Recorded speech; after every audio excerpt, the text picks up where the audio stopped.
Find the mean for this sample of scores below. And the scores in this sample are 0, 8, and 13.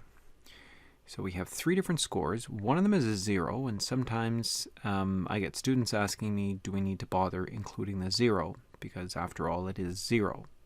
Well, I'll do this 2 different ways to show you what would happen to your answer if you were to ignore the 0 or if you were to include it. Okay, so we're dealing with a sample here, and so the formula for sample mean is that m is equals to the sum of x over n. And so I need my sum of x. I'll do that in both cases. In this case, it is 0 plus 8. That's 8 plus 13. That gives me 21. In fact, here it's just 8 plus 13. It's going to be the same thing. It's also going to be, 21.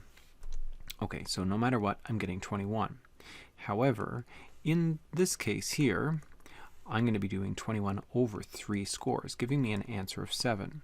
Whereas in this case, where I've dropped the 0, I'm still going to get the same total, which is 21, but my n is now just 2 scores. And so I'm going to end up with 10.5 as my average. 10.5 would give you the wrong answer. The correct answer is 7. The average of 3 different scores, totaling up to 21, is 7. Another way to imagine to see the importance of including the 0 would be to do something like this. Let's say on Monday you started at a new job where you make commissions on sales. On Monday you make $100. And you go back. Tuesday doesn't go so well. You don't make any sales. You make $0.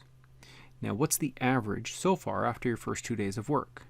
Well, if you add 100 plus 0, you've only made 100.